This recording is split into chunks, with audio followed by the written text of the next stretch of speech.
Most retirees think they've got Social Security figured out, but the fine print is where the real value of Social Security is unlocked. Today, we're going to be covering three rules for three situations that most people miss, rules that can quietly cost you tens of thousands of dollars over your retirement. Let's make sure that doesn't happen to you. The first rule is a big one. It applies to every married couple, and yet, in my experience, it's often misunderstood or completely overlooked. To walk through it, we'll use John and Sally as our case study. They will be our example couple for each rule in this video, but we're just going to change a few variables with each situation that we look at. In this case, John has a Social Security benefit of $2,500 per month at full retirement age. Sally's is at $1,400. They're both 62 now, which means all filing options are still on the table. Now, here's their concern. John has a family history of shorter lifespans. His father died at 70, his grandfather at 67. Well, Sally is in excellent health, and we would expect to at least live to normal longevity. So the temptation here is to have John file early, say at 62, and just try to get something out of the system. Then we would delay Sally's benefit to some point here because she has that higher expected longevity. But this kind of thinking treats each benefit in isolation, and that's a mistake here. Here's the rule most retirees don't factor in. At the passing of one spouse, the surviving spouse can switch to the higher of the two benefits. So in this case, even though John may pass away first, his benefit is the one that will last the longer of both of their lives because Sally will inherit it. And that changes everything. Before we go further, let's talk about longevity. Sure, John's family history might suggest a shorter lifespan, but it's certainly not a guarantee. Medical advances, lifestyle improvements, and personal health factors mean you can't draw a straight line from one generation to the next. So instead of assuming John dies at, let's say, age 70, we're going to look at actual data and assume maybe a little bit longer life expectancy. Now, according to Social Security actuarial tables, Sally has an average life expectancy of 86 to 87 based on her current age. But here's where it gets a little bit interesting. There's a 75% chance that at least one spouse will live to age 87 and an over 50% chance that one of them will make it into their 90s. And remember, whoever survives gets the larger benefit, which in most cases like this one will be John's. That's why this couple's initial plan of John filing early and Sally delaying is misguided. Instead, the more strategic move would be for Sally to file early and John to delay his benefit, ideally as long as he can. John's benefit will grow each year he delays, and when he eventually passes, that higher benefit becomes Sally's benefit for the rest of her life. Let's run some numbers to show how this plays out. We modeled a fairly conservative scenario, John living to 74, Sally to 87. We also baked in portfolio returns and inflation behind the scenes. What we found is that the optimal filing strategy is for John to delay to age 69 and for Sally to file at 62. Now, this might seem a little backwards. After all, Sally's the one with more longevity. But because of this survivor benefit rule, it actually makes more sense for her to lock in a reduced benefit and later inherit John's much larger one. Now, let's compare the income this couple would receive under their current plan versus that optimized strategy. In their current plan, John files at 62, Sally at 65. Sally ends up with a much smaller income after John passes away, putting her retirement security at risk in later years. With the optimized strategy, yes, they receive a few $100s per month less early on, but the long-term income is significantly higher, especially during the decades when only one spouse is left. This is why coordination matters more than individual maximization, and why this survivorship rule is so critical for married couples to understand. The next rule won't apply to everyone watching, but I still urge you to listen quite carefully, because even if it doesn't apply to you, it might apply to someone you care about. And I've seen far too many retirees leave tens of thousands of dollars on the table simply because they didn't understand the convoluted Social Security rules. And this is a key rule. We'll continue with John and Sally, but they're both now 60 years old. And in this scenario, let's imagine that Sally sadly passed away last year. Here's the rule in plain English. Widows and widowers can begin collecting Social Security survivor benefits as early as age 60. And while doing so, they can let their own retirement benefit continue to grow and later switch to that much larger benefit. This creates a powerful planning opportunity for John. Even though he's only 60, John can begin collecting a reduced survivor benefit based on Sally's work record now. That income starts flowing today. Meanwhile, his own Social Security benefit continues to grow all the way up until age 70. At that point, he's able to switch to that higher benefit, around $3,500 per month, assuming some standard cost of living adjustments.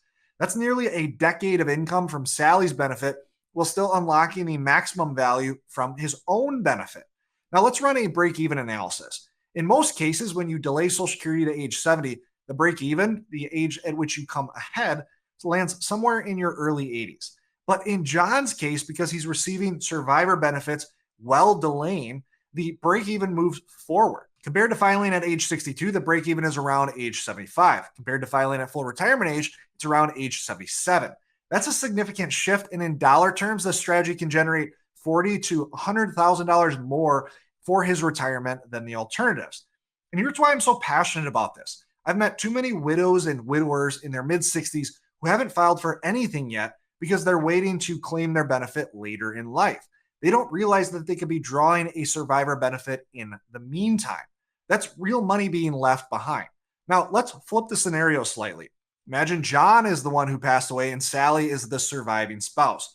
This version is a bit trickier because John's benefit was higher. If Sally tries to claim his benefit early, the reductions are more severe.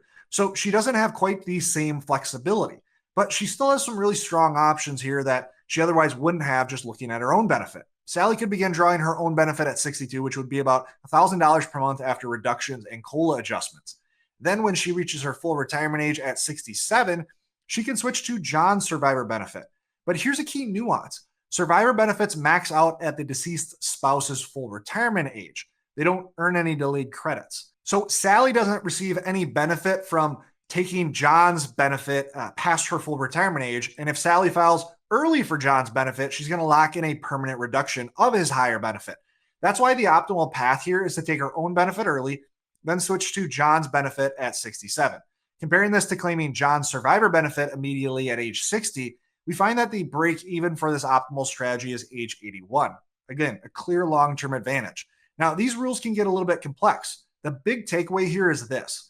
If you or someone you love is widowed, there are more options on the table than most people realize or than the average retiree has. And if done right, these options can dramatically boost your lifetime income. Our final rule is for couples where one spouse did not work enough to qualify for their own Social Security benefit. In this example, Sally stayed at home to raise the family while John worked.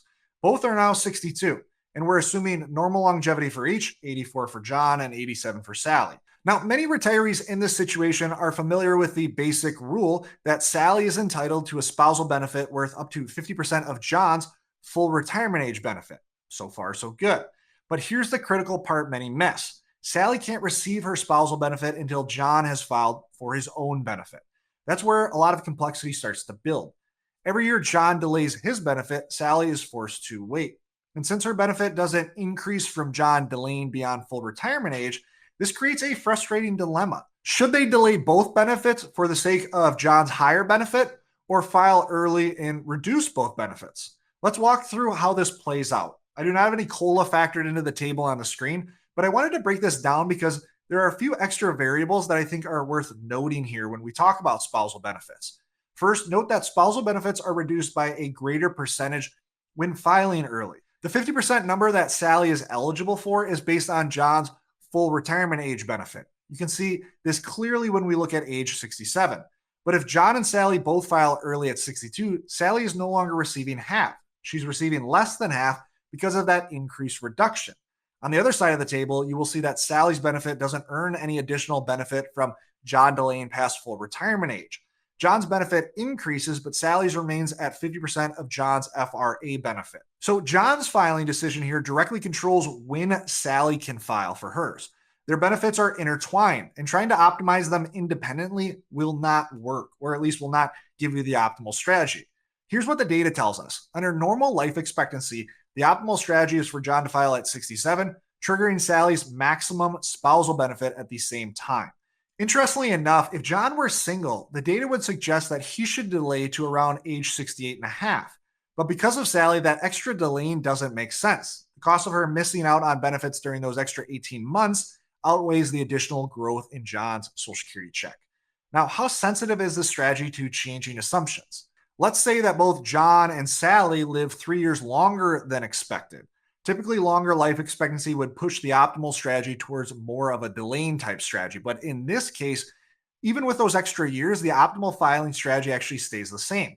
The coordination penalty of Sally missing out on benefits while John delays is too large to overcome with just a few added years to life. If you add enough additional years of longevity, you will see that John at some point should delay to maybe 68 or 69.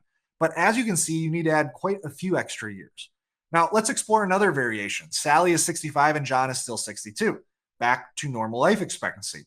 In this case, if John delays to 67, Sally has to wait 3 full years to access her spousal benefit, which changes the math. Now, the optimal strategy is for John to file at 64 so Sally can start at 67, which is the moment she becomes fully eligible for that full spousal benefit. These examples drive home a crucial point. The spousal benefit isn't just a side detail, it often carries the most weight in the entire Social Security plan in these type of situations. And coordinating it correctly can mean the difference between thousands in missed benefits or a more secure retirement. As you've seen in today's video, the fine print of Social Security isn't just bureaucratic noise. It's where thousands of dollars can be won or lost. Whether it's coordinating survivor benefits, unlocking income through strategic widow filing, or timing spousal benefits with precision.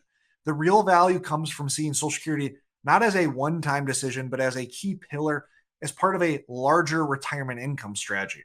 And yet, even with all of this, there are still some common myths that seem to trip people up, misconceptions that can derail an otherwise solid plan. So if you haven't seen it yet, check out our video on 3 misconceptions retirees believe about claiming Social Security. You can click on that right here, and it's a perfect companion video to this one, and it'll help you avoid some of the most persistent and costly misunderstandings we see in retirement planning.